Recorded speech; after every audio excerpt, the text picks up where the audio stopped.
Hit y'all with the sneak attack. J Roos Theories live back in the building. Here to talk more pugilism. Shout out to all the great platforms out there.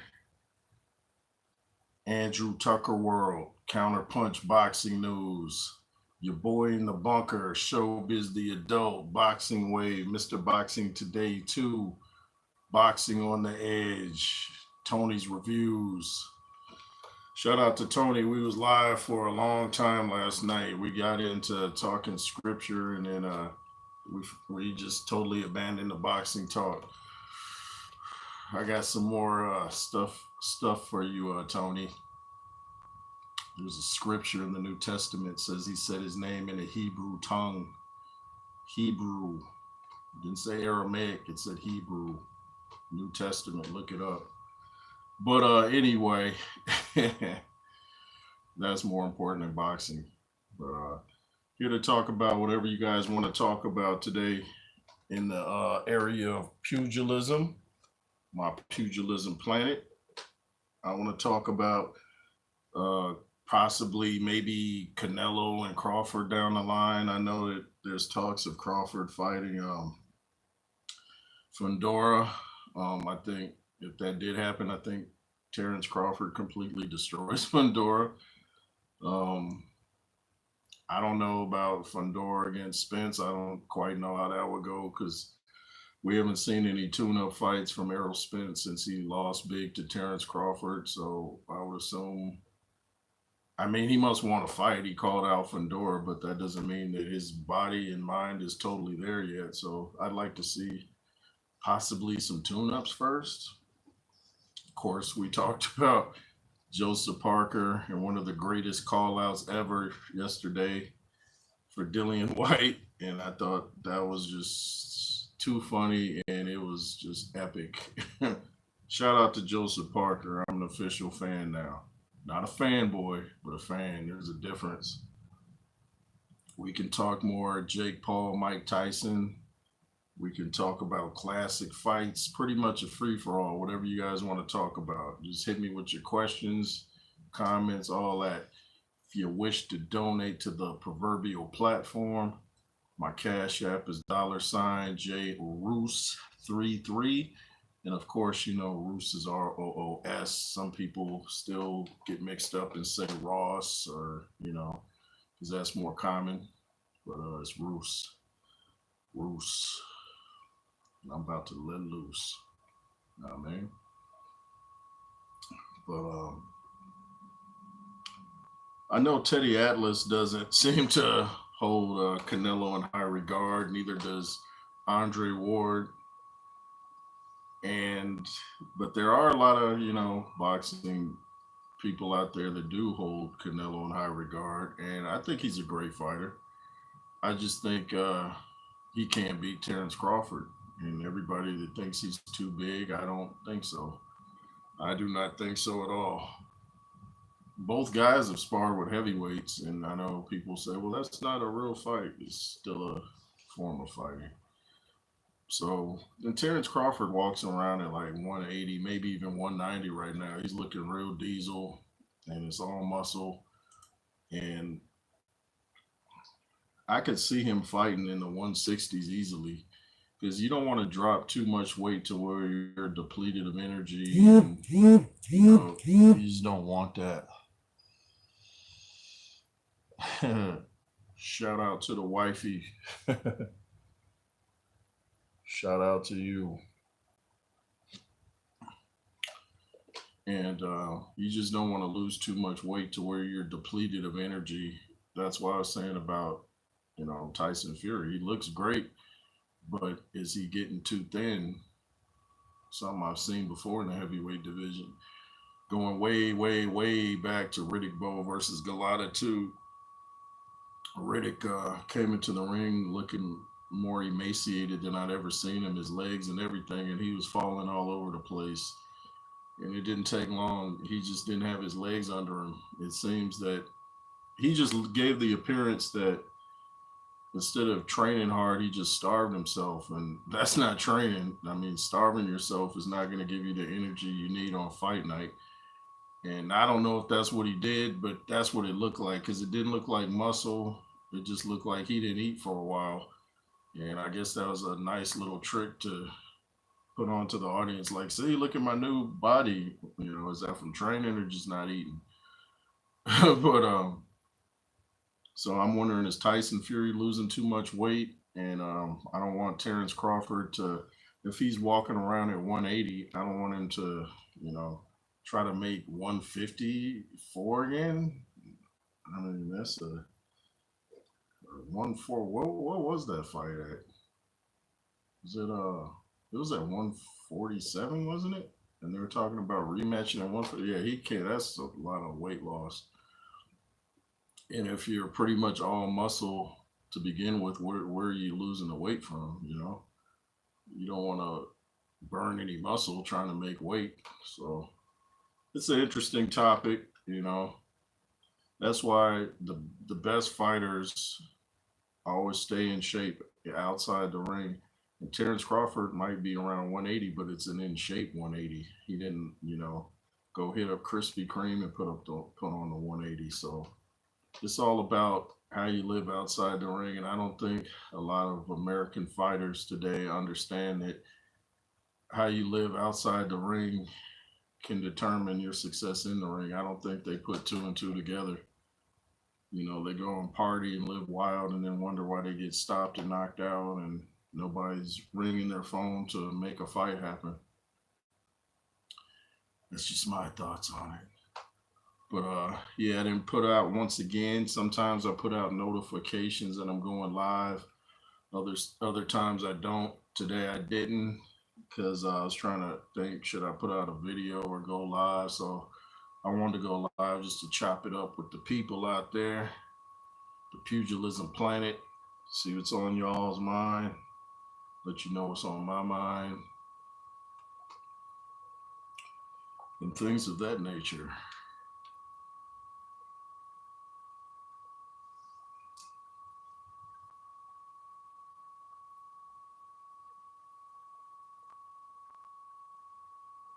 Come on in, y'all. Let's talk some boxing, especially the heavyweight division. That's the specialty. Or as they say in the UK, my speciality. Isn't it? Yeah.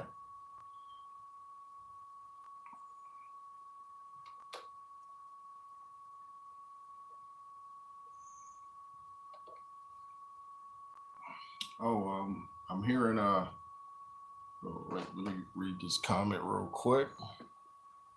Oh, shout out to you, man. My eyes a little blurry here.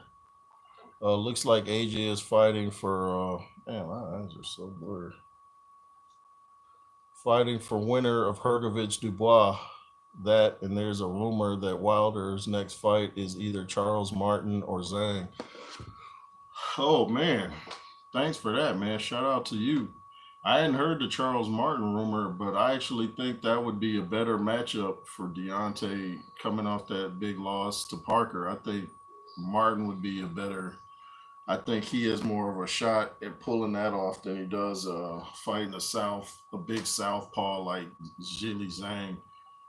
So Martin, yeah, that'd be a good little test for him, because Martin seems to do better than I ever think he's going to do. He had Jared Anderson in some trouble when they fought. So Martin, when Martin's focused, he can present some guys some problems, and he's a southpaw. So that would kind of help him prepare for a future fight with Zhang. So yeah, I think that would be a very winnable fight for Deontay Wilder. I can't really see Martin stopping Wilder. I think he could maybe give him some problems because of that southpaw stance, but I don't really think he would stop him. Might get his attention a little bit, but I don't think he can stop Deontay Wilder. I just Wilder's still the harder puncher of the two, not the hardest puncher of all time, but he's still the harder puncher of the two. And that would be cool if Anthony Joshua does get the winner of Dubois versus Hergovich. And like I said, I want Dubois to win, but I kind of feel like Hergovich would pull it off. He just sounded real confident In the last interview I saw, he even said he beat up Dubois in the amateurs, and that was a long time ago, but still kind of gives you a mental edge knowing you already beat up a guy. That's probably how Joshua had the mental advantage on Otto Wallin. But I don't know, he just sounded real confident, but Daniel's confident too. Daniel's calling out people. He's calling himself daddy after his win over Jarrell Miller. So it should be a nice little test for both. But I just feel like, I wasn't the biggest Hergovich guy either. And then I saw his interview and his sparring with Wilder years ago, and it kind of changed my opinion on him a little bit. Um, so yeah, look, I think it'll end up Hergovich and Joshua, but it'd be interesting if Joshua does get to fight Dubois, because the rumor mill. Well, it's not just a rumor, but Dubois either knocked Joshua down in sparring years ago or knocked him out, one of the two, I forget. So I'm sure Joshua would like some get back with his new trainer, Mr. Ben Davison, not Ben Kenobi. Says Randolph. Man, my eyes are so blurred. What is going on? Randolph Turpin employed a 24/7 professional, which was very unusual back. Oh, okay. I'm gonna have to look up that name. Salute everyone. Salute to you, Adoray. Hey, so I know you and Lennox is the greatest heavyweight. I know you said Lennox is the greatest heavyweight of all time yesterday.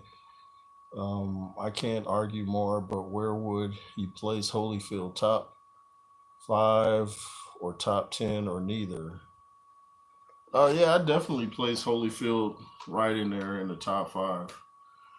I think Holyfield just fought too many wars, and that's why his comeback can't be compared to Mike Tyson's. When people say, "Look at how Mike Tyson looked against how Holyfield looked against Vitor Belfort," that's because Holyfield's been in tons of wars.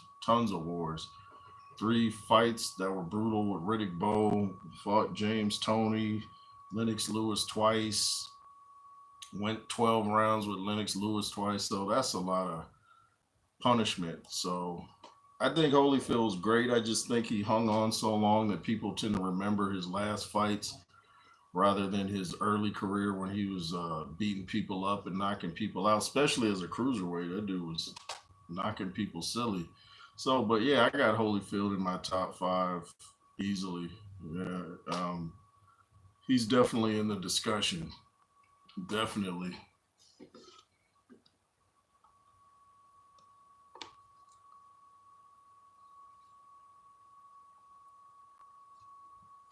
Holyfield's fights with Mike was also crazy. Yeah, forgot about that. Fought Mike Tyson twice. Y'all know how that second one went, but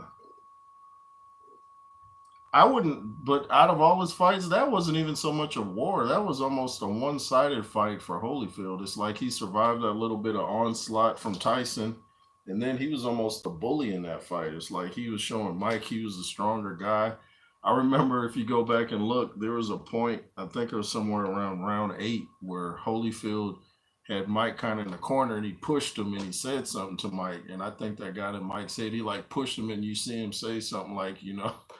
So I was like, it's like Mike Tyson used to say about Holyfield, like, he comes across as, this real nice guy, but he is nice, but he's not nice in the ring.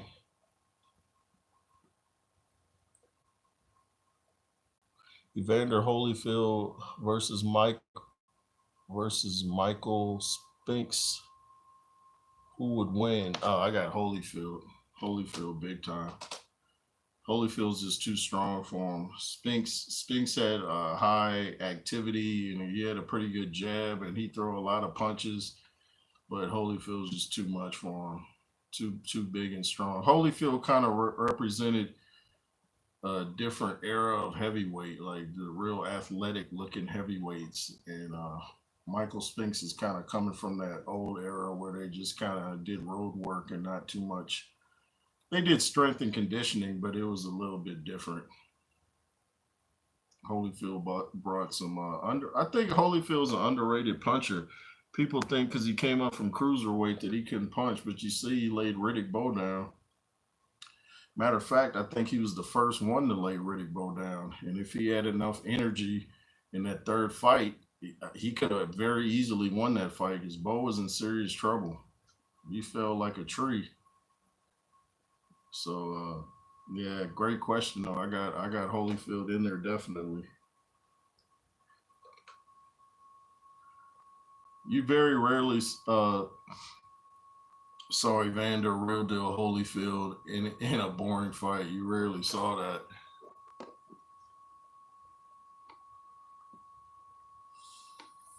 Randolph Tupin beat Sugar Ray Robinson for the middleweight title, but Tupin has lost the rematch. Okay, I'm gonna have to go look into that. And Sugar Ray Robinson, no doubt, one of the best sugar. There's a lot of sugars in boxing, but he's probably the best sugar. Holyfield versus Ken Norton, man, that would be a epic battle of the great physiques, wouldn't it? I still got Holyfield. Both guys are tough. I just think Holyfield was a little bit stronger than Ken Norton. Ken Norton was strong, but I think Holyfield might have edged him out. Ken Norton, though, kind of has the same physique as Holyfield. When I said Holyfield kind of represented the new era of the way fighters look, forgot about Ken Norton. He was a kind of a showing you what the future would look like, so to speak. But I got Holyfield edging him out, maybe by late stoppage. But that's just my opinion. I'm sure Holyfield would agree with me. Wilder versus Butterbean. What in the world just happened?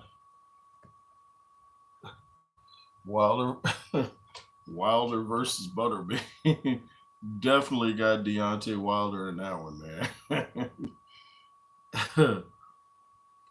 Butterbean, like I said, a lot of Butterbean's fights were fixed. A lot of them. I used to watch them when they were live on Tuesday night fights, and the crowd would be yelling "fix, fix, fix," and the announcers would keep trying to talk, probably trying to drown out the crowd noise. But yeah, a lot of Butterbean's fights on Tuesday night fights weren't legit. And if they're on YouTube, you can go back and see what I'm talking about. Not saying Butterbean was in on it, but somebody was. The promoter, Tuesday night fight, somebody was in on it. Shout out to Sean O'Grady. He used to do a great job on Tuesday night fights. Wonder why no one's called him up for their platform. You know, DAZN or somebody. I'm not real big on the DAZN commentary. Seems to be lacking something. The DAZN commentary just doesn't seem to have that it factor like HBO used to have. With the classic trio: Jim Lampley, Larry Merchant, and Big George Foreman. Man, those were some great fights back then, man. Some great fights.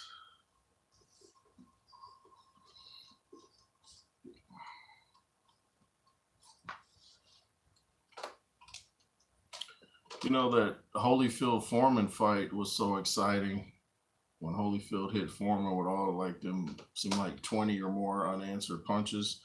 And Foreman still didn't hit the canvas. I was just thinking, I wonder who would have won between the Evander Holyfield and the younger George Foreman. I think Holyfield would have stopped the younger George Foreman. Thunders Productions, what's up, man? I appreciate you, man. Thanks for coming through. Larry Merchant would just say anything and not hold back. Yeah, Larry Merchant wouldn't do too good in today's cancel culture, would he? Larry just spoke his mind, man. a lot like less extreme than Sean Strickland, but he would speak his mind. A lot of people don't like Larry Merchant. I always like Larry Merchant. He get on my nerves, but I still liked him. What's your opinion of the new light heavyweight Ben Whitaker? I like Ben Whitaker. I like what I saw from him. I think he plays around way too much, and that can catch up with him. He needs to tone that down until he knows he's definitely got the fight won. Because like I keep saying, we've all seen those clips of fighters playing around, dropping their hands, and then they get knocked out. So I think he takes a great punch. He can throw a great punch. He's got a good frame on him. He's a handsome guy. He's easily marketable. Looks a lot like my son. And I just think he can go far. He's entertaining, but maybe he should save the dancing and all that for his ring entrance, like Prince Nassim, since a lot of people compare him to Prince Nassim Ahmed. So maybe he can save the dancing for his ring entrances, because you just don't want to see a dude get knocked out playing around, looking over there and then wow. I always trip how the opponents never jump on him while he's playing too. It's like they get mesmerized and they start watching him like, oh, what's he gonna do next? Rather than I jump on the guy the minute he dropped his hands, like, oh, you want to play around? Play with that. But maybe it's easier said than done. What about Butterbean versus Wilder in an MMA fight? Well, probably Butterbean. He had the definite weight advantage. Ben Whitaker is way too easy early to judge.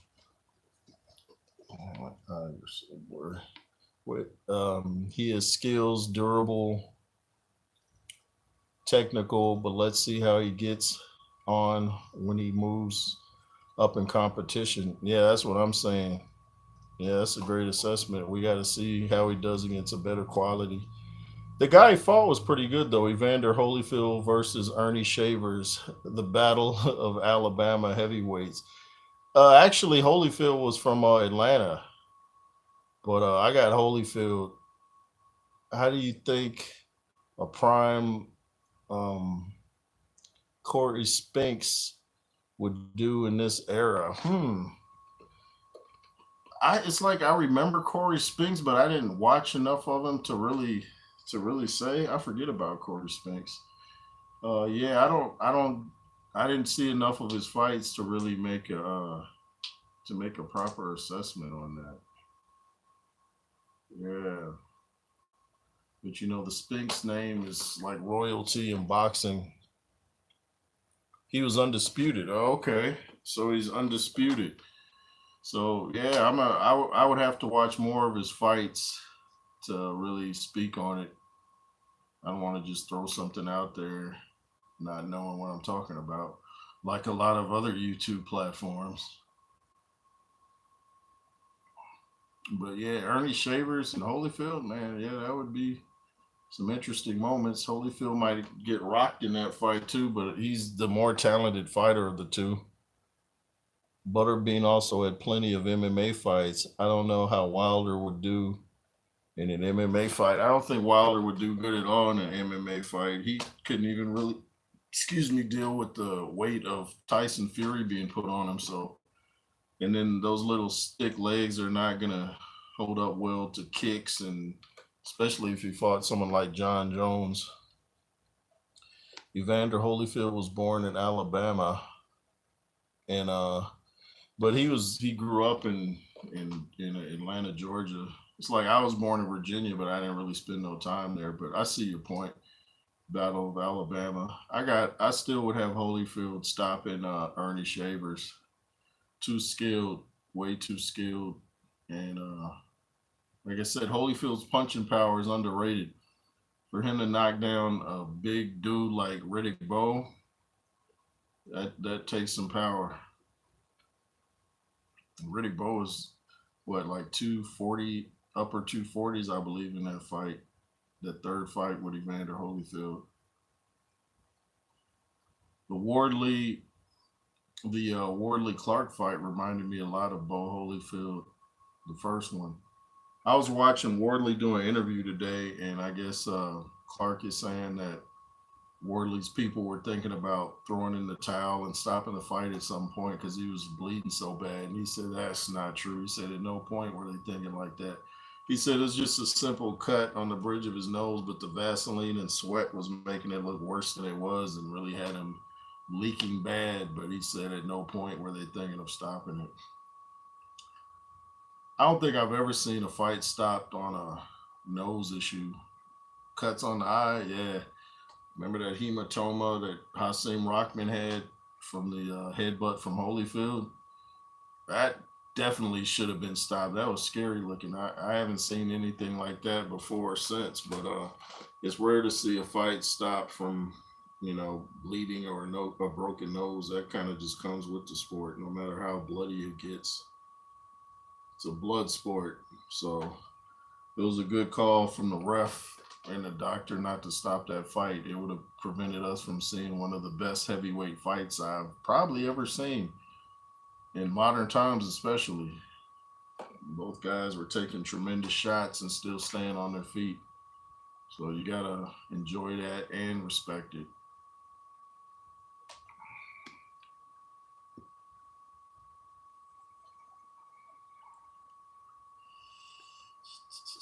Charlene in the building. What's up to you? Thanks for coming through. You're just talking about boxing as usual. Heavyweight division, dream matchups, potential matchups. It's pretty much a free for all. Y'all hit me whatever you want to talk about. I want to see how Ben gets on what does that say?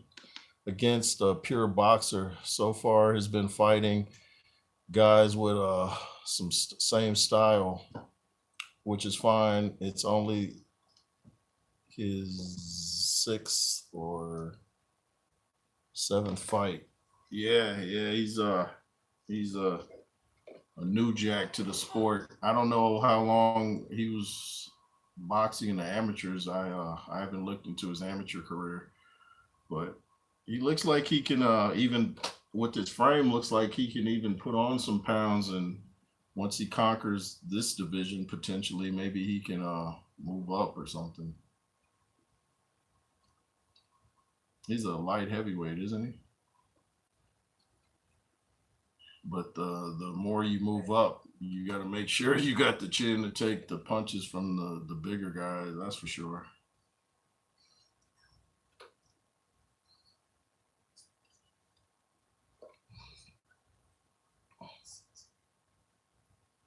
He's on already. 3 hours.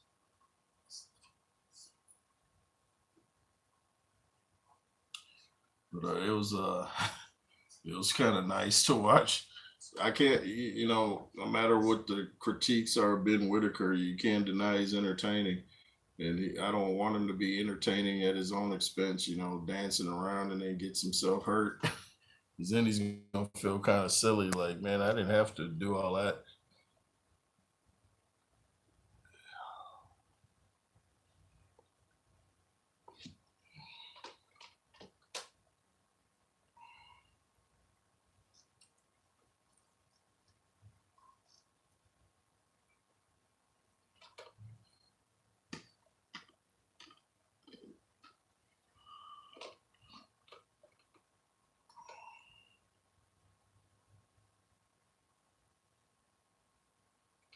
Also, I haven't really touched on the rumor that Deontay Wilder might be joining Matchroom. Evander Holyfield versus Greg Page. I saw Greg Page when I was in Vegas. He was working Oliver McCall's corner that night against Lennox Lewis. I got Holyfield. I got Holyfield again. I think Holyfield's a great fighter. I think Greg Page was kind of on that kind of like middle level fighter. Not quite the top, but good. Charlene, what's up to you again? Coming through. What it do? Yo, if you guys wish to follow me on Instagram, it's Jonathan Roos 619, and the 619's for San Diego. It's where I grew up. Who do you want? Who do I want to see fight next? In the heavyweights, I would love to see. Still, I would, if Wilder beats his next opponent, I still want that fight. You know, I still want that. Since Wilder's got all this talk about AJ, I would love to see what happens because he really runs his mouth a lot about Anthony Joshua. So I'd love to see that. I'd love to see Hrgovic Dubois. If Zhang can drop his weight, I would like to see a rematch with Zhang and Joshua, as Joshua beat him in the Olympics. Ben is an Olympic silver medalist. He has an extensive amateur career. I think he already in his late 20s. Oh, really now?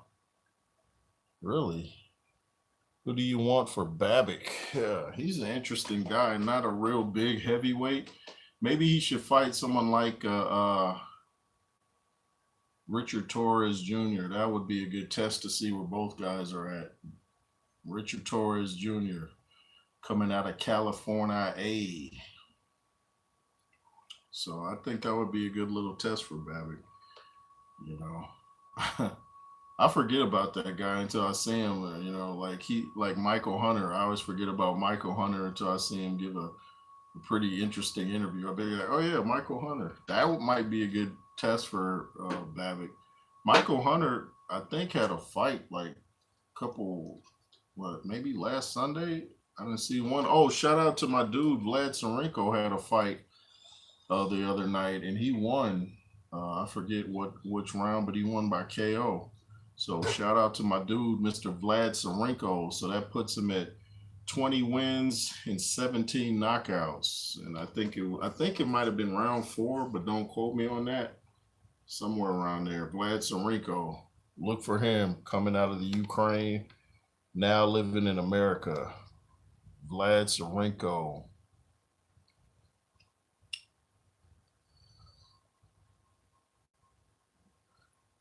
Adore says, I still want to see Anthony Joshua versus Deontay Wilder.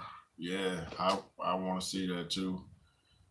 If Wilder can win in pretty nice fashion in his next fight by getting a knockout, then we might get our wishes, because I think Mr. Turkey in Saudi Arabia still wants to see that fight too. And AJ's got to fight somebody next, You can't just wait around for everybody else. Michael Moore versus Frank Sanchez. Ooh, I got Frank.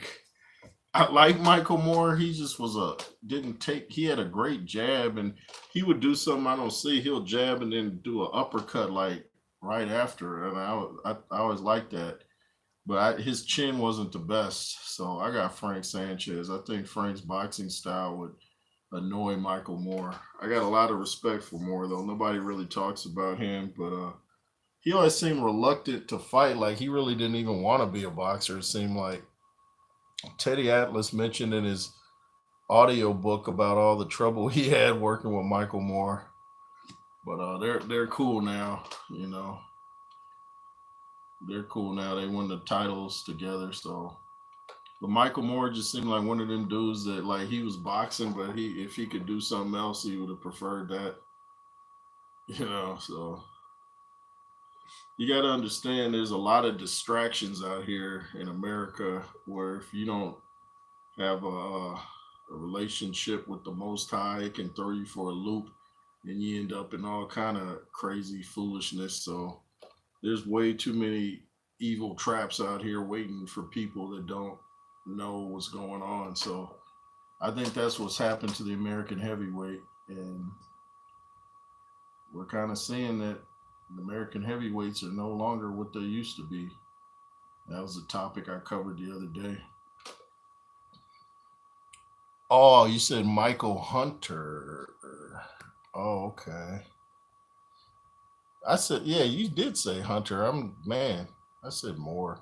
Michael Hunter versus Frank Sanchez. I don't know. Well, so Michael. I got. Ooh, that's a tough one. Let me think about that one.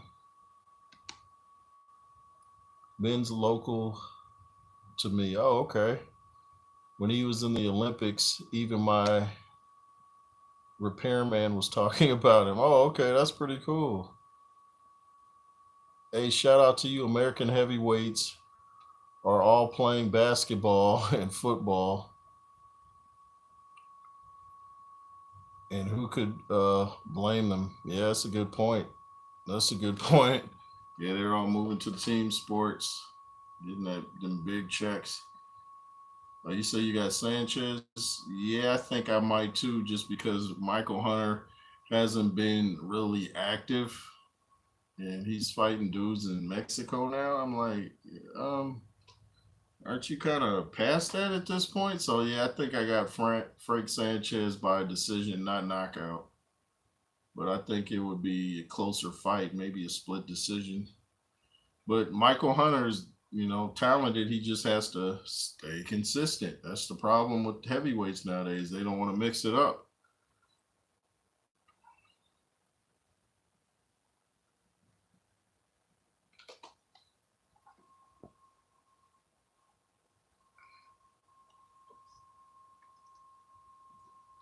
I think Hunter is over the hill. Have you seen him in the team combat league? Nah. He got hurt by Hasim Rockman. Nah. Are you talking about Hasim Rockman Jr.? And how recent was this? Wow. Nah, I'm gonna have to check that out. Like I said, some guys start boxing at such a young age that by the time they reach the age to turn professional, they're burnt out, or their chins betraying them. So it's important to get experience in, but you don't want to start at such a young age to where this isn't track. This is a punishing sport. This is very hard on the body. The training, the everything that goes into it, the mental aspect, which people don't look at. So you don't want to burn yourself out. I think that's what's happening. I think he got burned out for a while.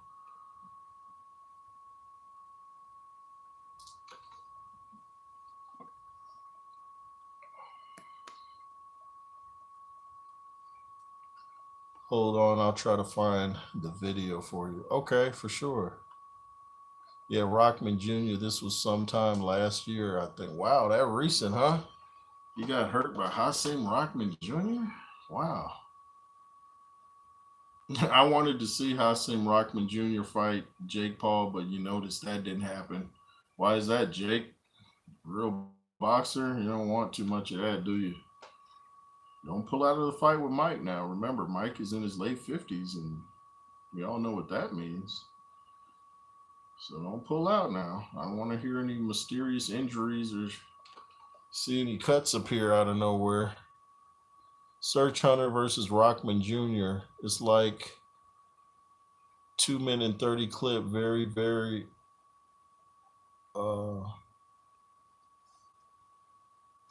okay, yeah, I'm gonna have to check that out. I didn't even know about that. In fact, I might do a video about what I saw. That might explain why Michael Hunter is having fights in Mexico right now. Trying to get his confidence back.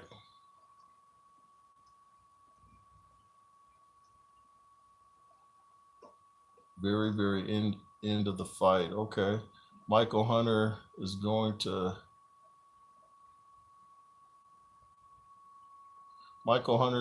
pull off a very big upset. Oh, okay. You believe Michael Hunter will pull it off? Okay. Can't believe I went on that long of a rant about Michael Moore, and that's not even what you guys said. It's Michael Hunter.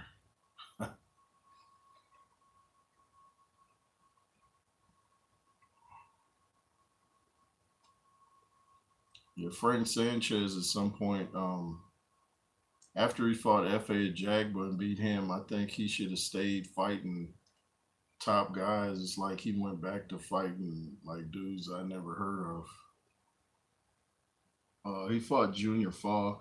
I heard who's Junior. I saw just recently Junior Fall is supposed to fight. I forget, but I it's like Kurt was saying from Counterpunch Boxing News that Junior Fall, when he gets hit, he like his body be doing some weird stuff. I don't think he even needs to be in the sport no more. He seems like a real nice guy, and like most Samoans, they seem real cool. You just don't want to see the dude get seriously injured. And if his body's reacting that strangely to punches, like he needs to go do something else because this ain't a sport to play with.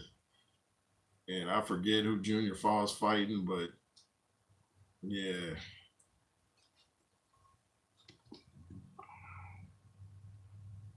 a lot of Samoans go by the name Junior because it's hard for us Americans to pronounce their real names.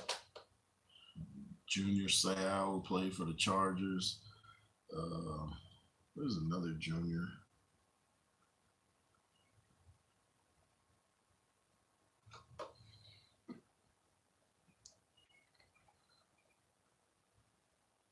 Says I'm just waiting for those Anderson. Man, my eyes are Anderson. Up heads and putting him down for Jared to stop him. 4 rounds. He seems strange since the fight with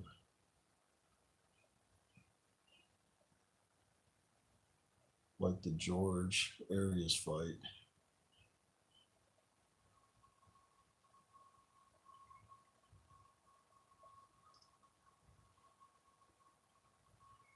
Jared Anderson just I've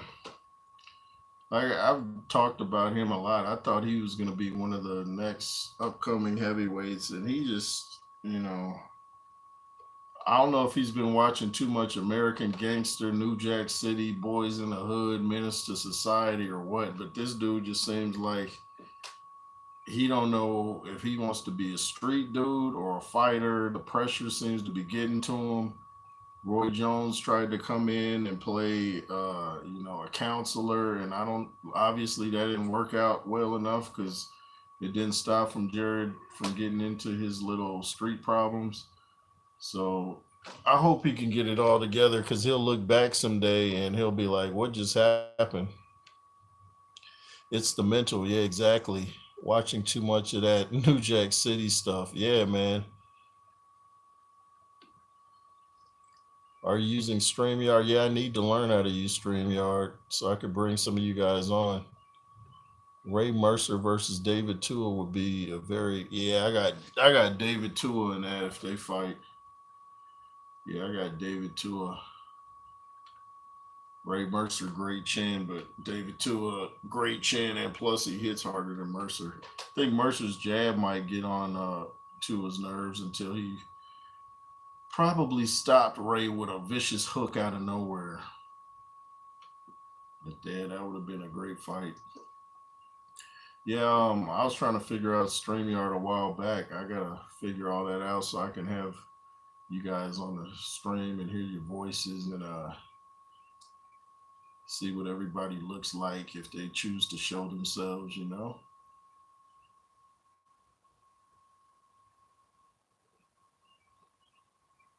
But there would be a lot of great fights for Jared Anderson if he could get his mind right. I mean, like I said, now's not the time to fall off and become weak and have a lack of discipline when Mr. Turkey's handing out wads of money. This ain't the time you want to play around. You can do that gangster stuff when you retire if you're still immature like that. That comes from immaturity, seeing I don't know, this stuff is glamorized in America. Michael Moore versus Ray Mercer. I got Ray Mercer. Better chin, more durable. You always got the sense when you watch Michael Moore fight that he was a second away from getting stopped. At least I did. He wants to be a real street, the rest. Yeah. Yeah. Yeah. I guess I don't know why people are so Seems like my people especially are so, it's like whatever is wrong, they want to do it. It's like they're making songs about harming their body. Don't nobody ever make a song about drinking water and going to the gym. It's always I smoked this, I drank this, I injured my body. Why is that the thing to do? Like, man, I can mess myself up worse than you. Okay, cool. Like, why is that good? I never understood that type of thinking. I saw a brief clip of the comedian Godfrey on Club Shay Shay. Shout out to Shannon Sharp, and he was saying that I forget who was talking to a black man in China or something or Japan, and the guy was saying, you know, you African Americans influence the world. Everybody wants to be like you, and you create trends. But she's like, you guys aren't organized. You guys aren't even organized in crime. I was like, wow. When you think of the Italian mob, the Jewish mob, and you think of blacks, and it's all inner turmoil. So even the Mexicans. So I was like, man, that was heavy, heavy. With our people, it's a lot of backbiting, crab in a bucket mentality. I'm gonna pull you down before you can pull me down. Our people just need a lot of work, and I don't. It's just hard to say, man. What the mind state. A lot of it is coming from the music, unfortunately. Roy Jones Jr. versus Lennox. Or Lennox Lewis would have knocked Roy Jones out in 2 rounds tops.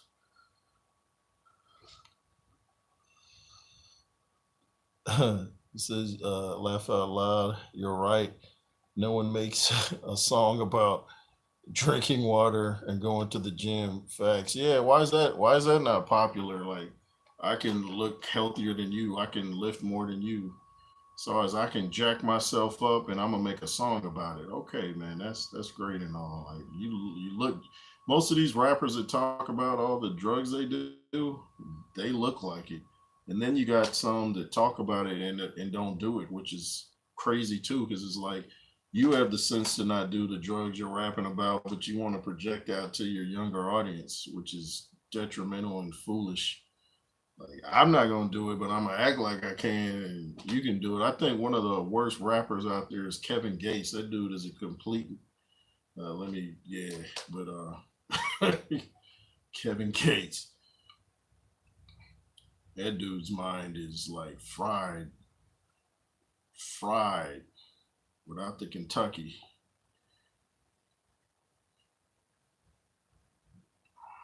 I tell you, man, it's like these dudes get tattoos on their face, and I think the ink drips through to their brainstem.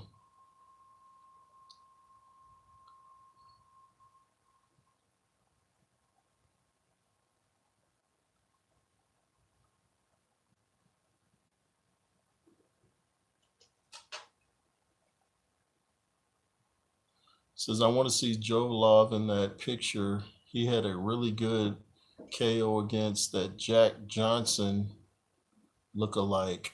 Oh yeah, that dude's a monster, man. He's the one that stopped Richard Torres in the Olympics. Lennox Lewis would destroy Daniel Dubois, destroy him. He would break him mentally before the fight. Lennox Lewis would completely destroy Daniel Dubois. 2 rounds tops. Tops. I was just watching an old clip I had never seen of Lennox Lewis on the beach. This dude was so tough. He was talking about he would have he could have a street fight with Mike Tyson. If you're not scared of Mike Tyson, then who else is going to intimidate you? In fact, he intimidated Mike Tyson. A lot of people don't know that story. He was in a restaurant with Mike Tyson when Mike was with his ex-wife, and Lennox Lewis stared him down until I believe Mike Tyson got up and left. I heard Emmanuel Stewart tell that story. Lennox Lewis is a big guy. You see a dude 6'5", 250 staring at you, and he's not blinking. You're like, you know what? Maybe I can go eat somewhere else real quick. You know, there's a Sonic Burger right up the street. Uh, yeah, let's get up out of here, wifey. I think I heard Mike Tyson briefly talk about it. He didn't go into detail, but think he was mentioning something about Lennox Lewis trying to intimidate him. And apparently, it worked. I think the thing that made Lewis successful was he always had the chip on his shoulder and mindset when he was already on top. Yeah, man. And a lot of Americans weren't giving him the credit that they now give him. I was like the biggest Lennox Lewis supporter that I knew of in the 90s, early 2000s. Told everybody he beat Mike Tyson. They thought I was crazy. You know, told people he would beat Razor Ruddock. That's what happened. Great, great fighter, man. He was a tough guy, man. He had a nice. He was a funny guy too. A lot of people don't know how funny Lennox Lewis was. If you could somehow find his interviews with the guy named Jim Rome that ran a radio station out of Los Angeles, California, Lennox Lewis was a regular on there. He used to call Riddick Bowe pork belly, yellow belly. So he had a yellow stripe on his stomach, like he was scared to fight him. And you know, the first Lennox Lewis and Jim Rome didn't start off on a good note, but later they became real tight and classic interviews if you could find them somehow, maybe on YouTube. But yeah, Lennox Lewis had a great sense of humor, man. Still does. Using YouTube live stream, yeah, man. And these comments are like real small. Normally, I have them up on my screen over there, so I can read them easily. But I'm using the small screen. Muhammad Ali versus Riddick Bowe. I got Ali. I think you can add a guest if you don't mind. I don't even know how to do all that, man. I see these options over here, but that's like for a mic or something. I'm gonna look in on it though and try to maybe on my next live stream, maybe tomorrow, I can have this all figured out and bring some of you guys on. Or maybe I can even find out how to get a number and have you guys call in or something like that. That'd be great to chop it up with you guys.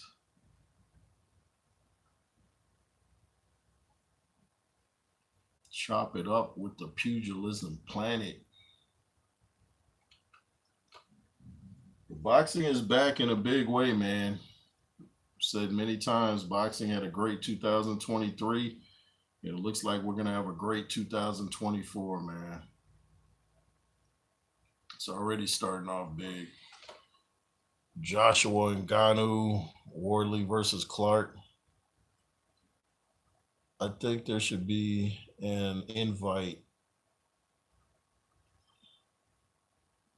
Let me look around.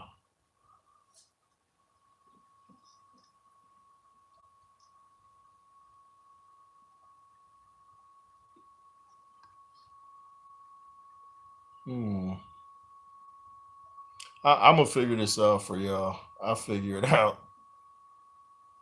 Shout out to you though, man. Yeah, I've been wanting to get people on so we could all chop it up.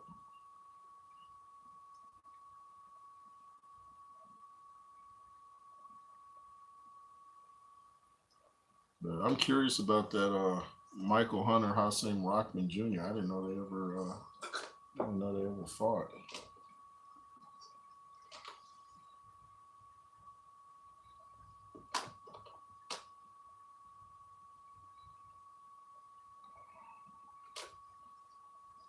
I don't know. Didn't Hasim Rockman Jr. get stopped by Tommy Morrison's son? Tommy Morrison had two sons that were heavyweights. He got stopped by one of them. It was either Lipe Morrison or I forget the other's name.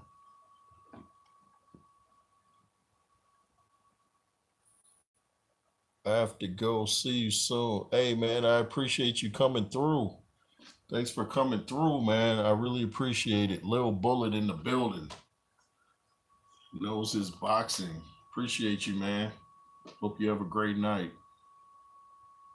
Hope everybody's having a great day. If you got stress, take it to the Most High. Read the scriptures. That'll de-stress you.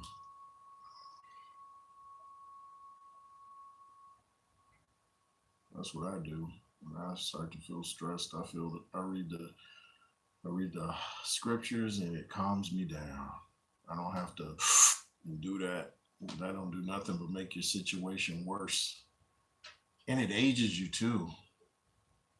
Look how old Snoop Dogg looks. I was looking at him the other day. I was like, I remember when his uncle used to be on TV, and now they look exactly alike. But Snoop Dogg is looking like he's been through it, man. And that's from my opinion of all the wild living, the cussing. These dudes can't have a sentence without cussing almost, the smoking. I was like, dude, you're just tearing yourself completely up. And what good is having all them millions if you don't get to enjoy it? You see all these guys that are billionaires, but are they really getting to enjoy it?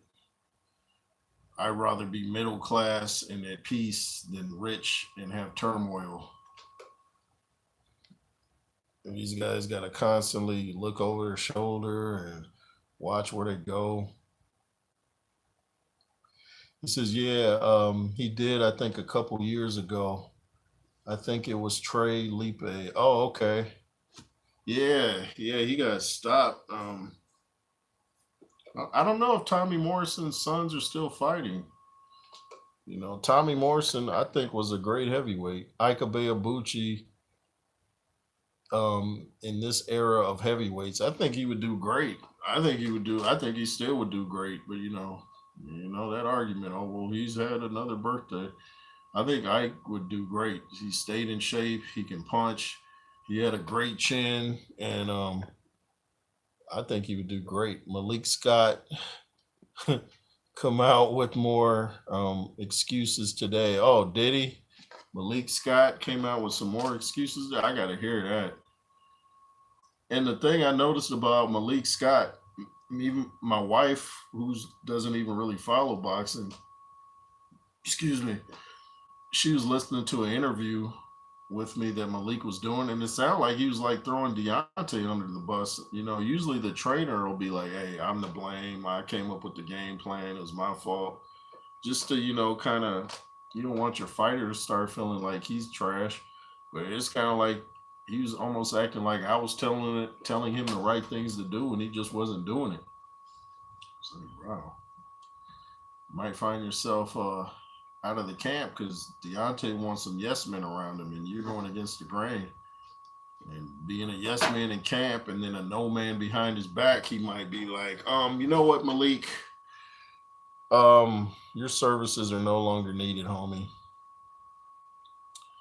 Accountability and responsibility aren't words in his vocabulary. That's a good point. He wasn't a great fighter and he's not a great trainer. I'm just saying he just wasn't. And his track record speaks for itself. If you're gonna throw a fight, allegedly, if you're gonna try to teach a guy your style of boxing, you have to. It's like a music producer, and you have a rapper in the studio or a singer. You work with their strong points. You don't get them to try to do something that they're not used to doing because it's not going to come out right. Even Coach James Bashir says that. If you have trouble throwing a certain punch, he's not going to have you keep trying to throw that. He's going to work with your strong points. Like, okay, you do this well, you do that well. We can work around it, but let's master that. But Malik would be the first one I got up out of Dodge.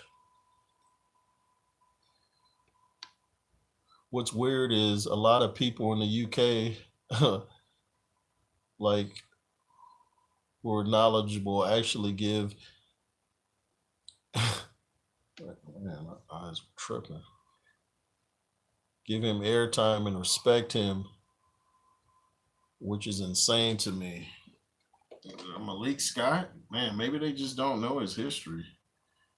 When I watched that fight he had with Wilder, I was like, and I said the footage is still on YouTube unless they took it off, where Deontay went to his dressing room after the fight and was asking him, did you throw that fight? Because even he was like, he knew something was up. So,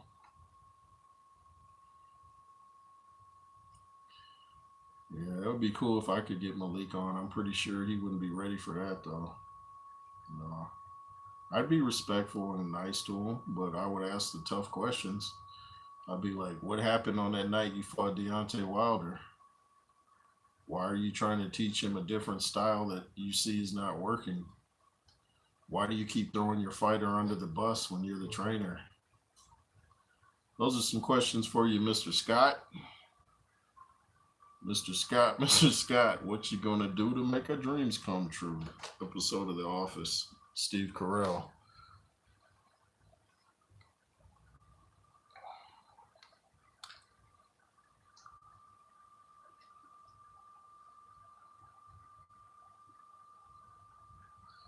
This is the only people who believe are the LDBC. Wow, they still exist. I'm from the UK and agree with you. Well, thank you, Charlene. Man, yeah. Yeah. Malik Scott, love to have you on, man. We can go back and forth. We can debate it out. We can box it out. We can do whatever you want, Mr. Scott. But yeah, I would get that dude up out of my camp so fast.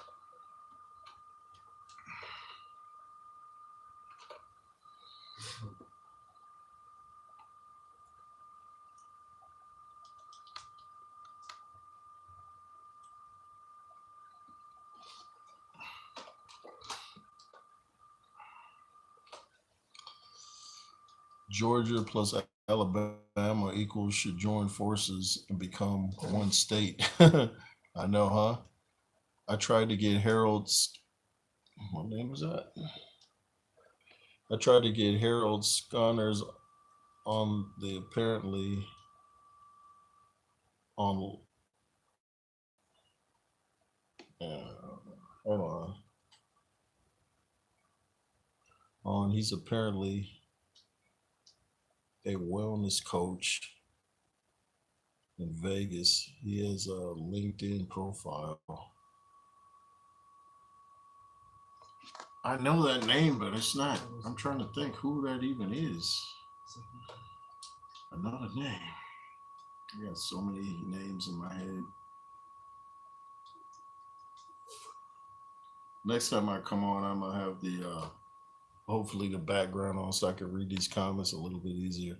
The guy who dropped Wilder first. Oh, and they erased the footage. Oh, that guy. That's where I know the name. Oh, absolutely. Yeah, I would love to hear that. That's a true story. Even JD's, there's an interview on YouTube where JD's was talking about what happened. Yeah, it's like, why wipe the internet if your own trainer is going to talk about it? So we know it exists. So, yeah, just like I would love to see the guy that knocked out or stopped Deontay Wilder in the amateurs, the Russian. I did a video about him years ago. It'd be nice to see him in the pros, and maybe Deontay and him can have a rematch in the pros. Doesn't Deontay want some get back on that dude? I never hear Deontay Wilder calling that guy out.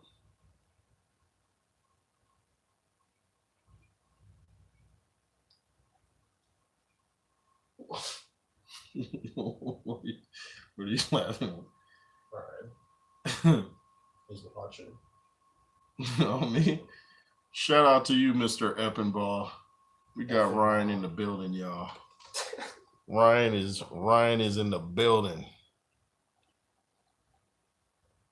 Oh, Romanov, yeah, that's his name. He got knocked out recently at Bridgerweight. Did he? By a fake Zilly saying, wow. Quan Big Guns in the building. What's up, man? He says, what's up, Jay Roos? What's up to you, man? Yeah, Romanov, man. Yeah. Was watching your live, and did you say your son's name is Lennox? Yeah, Lennox Roos, named after Lennox Lewis. That's how big of a Lennox Lewis guy I was, man. Yeah, man.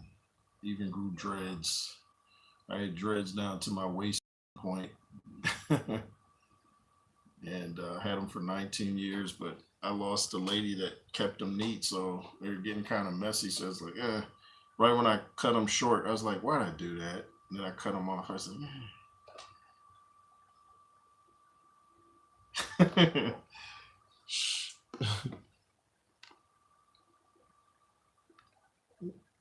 now I don't really know what to do with my hair.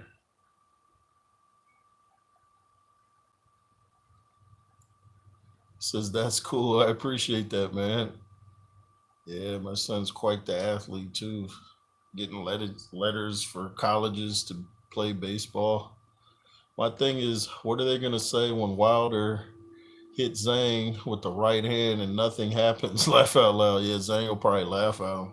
Remember how Zhang kept getting hit by Parker and he kept doing that all night? I was like, man, throw something back. He just going, yeah, like that was okay. But yeah, I don't think Wilder could knock Zhang down. The dude is too big. If Zhang fights around 270, 275, he's a force. But 290 was just, that's too much weight, and he didn't need that much weight to make his punches effective. Your weight becomes a liability instead of an asset, and you want to throw your weight into your punches. If you're not using your weight, then there's no sense of weighing that much. Do you think the Bridgerweight division is going anywhere in boxing? Not really, because I mean, most people don't even know he's a sunset watching from Norway. That's an inside joke, y'all. But nah, the Bridgerweight, most people on the street won't even know what a Bridgerweight is. I might name my next son Joshua. I think it's a cool name. Yeah, man. Yeah, that'd be pretty cool. Yeah, AJ is my new favorite heavyweight of this era. McCauley is fighting the Bridgerweight champ soon, I think. Is he? I did not know that. Shout out to you, man. Was that TS Boxing? Shout out to you. Does that say TS Boxing? Oh, you guess.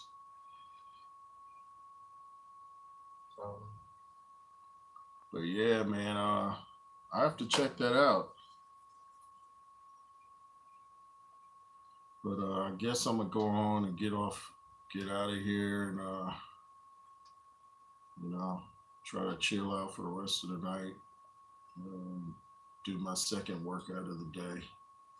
Thanks for everybody coming through. Mic check 1, 2.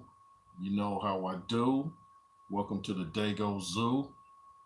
I never drink no brew. I ain't through. Okoli is fighting. Oh, I already read that. Says peace, J. Roos. Peace to you, Quan Big Guns. Tia's Boxing. All right, bro. It was a good live. Peace. Thanks for coming through. Y'all did your thing again in the chat. Like I said, I'm going to try to figure out how to bring you guys on with me so I can hear everybody's great voice, And then hopefully you guys can start some platforms as well. The Bridgerweight division is pointless. Yeah, we don't need no more belts, and we don't need any more divisions. I agree 100%. Like I said, thanks for coming through. Remember, the Most High Yahweh Yeshua is supreme. He reigns supreme, and he's coming back. LSR forever. Be fearless. Yeah.